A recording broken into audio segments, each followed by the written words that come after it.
What is up guys, I do hope you're well, and today we're taking our first look at Entitled People. If you are new here, please consider hitting that like, that subscribe button, and maybe even that notification bell, and let's get straight into it. Entitled woman wants to buy my Pomeranian pup because she matches her Gucci bag. I tell not only no, but hell no. The cast: GW, Gucci woman, Blaze, fur baby extraordinaire, and me, obviously. This happened over 10 years ago. One of my Pomeranians had 5 gorgeous little pups, who we named Callisto, Io, Europa, Ganymede, and Blaze. Hopefully I got those names right.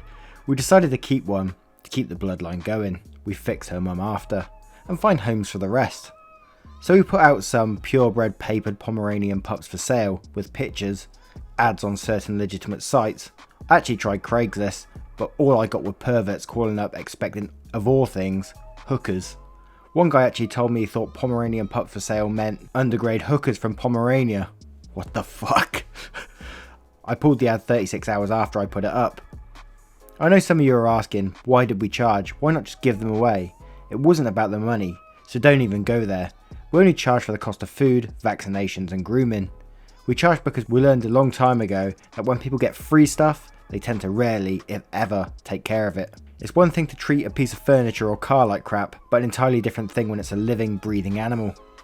For us, it's always been about making sure whoever got our little fur babies would be able to give them a good home, lots of love and attention, and be able to pay for good food and any vet bills. Should the dog become sick or hurt, we also ask, should they be unable to keep them for any reason, that they bring them back to us, and if they do so within 6 months of adoption, we will refund their money.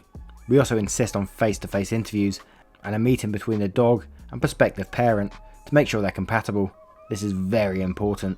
We ask a lot of questions in order to weed out the people who have no dog experience. Poms can be high maintenance and aren't a beginner's dog. People who are getting a gift for their toddler, grandkid, etc. People who want to be a breeder/stud dog, and those that desire a handbag dog.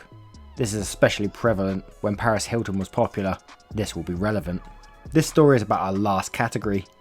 I had arranged to meet this woman, GW, at a busy coffee shop near a police station. I'm not stupid, Poms are an expensive breed and people were unpredictable/nuts.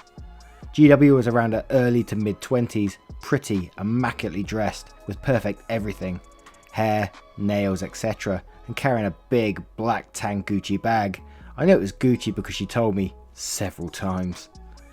Despite her being the groom to the eyeballs type, the interview went pretty well and Blaze seemed to like her, though she is a shy dog. GW was friendly, told me she'd grown up around dogs, had a house with a good sized backyard, knew a good groomer. I knew the guy, so all good. Named the vet she took her mum's dog to. This should have been a red flag when she said her mum's dog, and I could see she definitely had the money to take care of the pup she wanted. She wanted Blaze, who is what is called a wolf sable, which is a black and tan with some white on the chest. So far the interview was going well. That is until I asked this question. So what made you decide on a Pomeranian?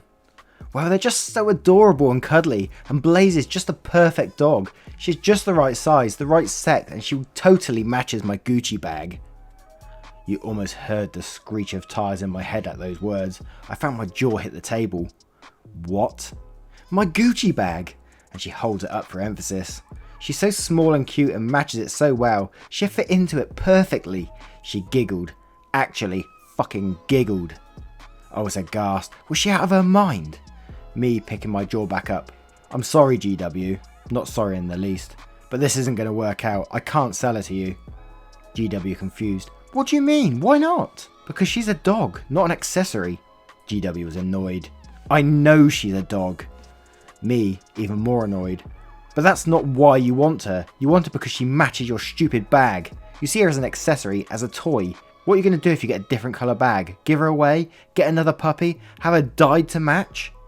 I was nearly shouting at this point. GW's face went scarlet. She opened and closed her mouth several times but said nothing. You're getting a dog for all the wrong reasons. I can't sell it to you. I suggest you go to Theo Schwartz, I don't know what that is, and get yourself a plushie. I stood to leave. GW sounding almost desperate. I'll pay more. How does $500 extra sound? No, I was charging $350. No. $600. She matches my bag so well. This was definitely the wrong thing to say. The audacity of this woman.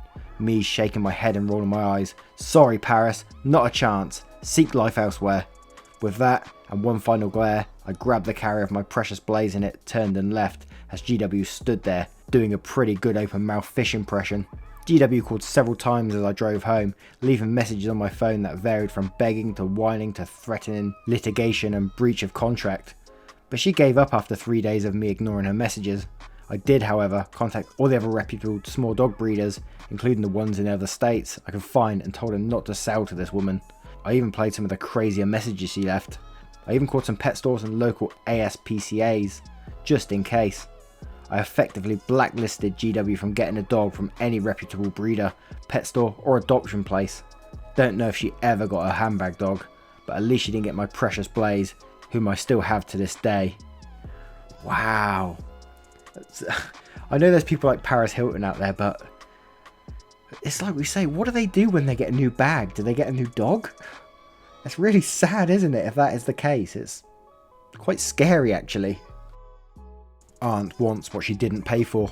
Some backstory: my grandfather loves the theatre, and he gets 2 season subscriptions every year to 2 separate theatre groups for the family.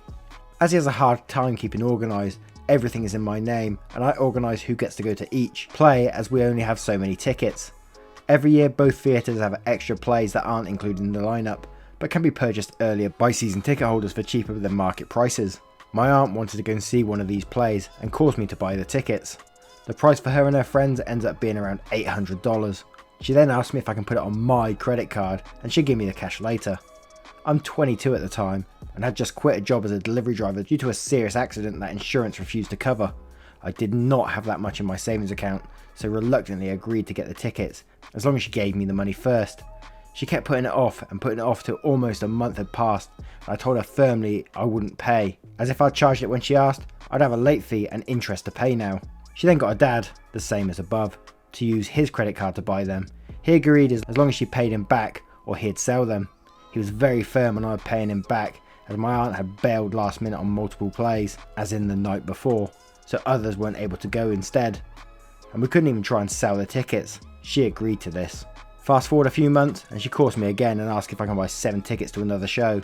I said I'd look it up, and for the day she wanted and the specific seats she wanted, it would be around $1,800. The tickets before were nosebleed on a weekday in the afternoon. The new ones were prime seating on a weekend night. I told her the price and she adamantly swore that grandfather okayed it and to go ahead and use his card he had given me before. I told her that I didn't have it and had to call him. She whined and reluctantly hung up.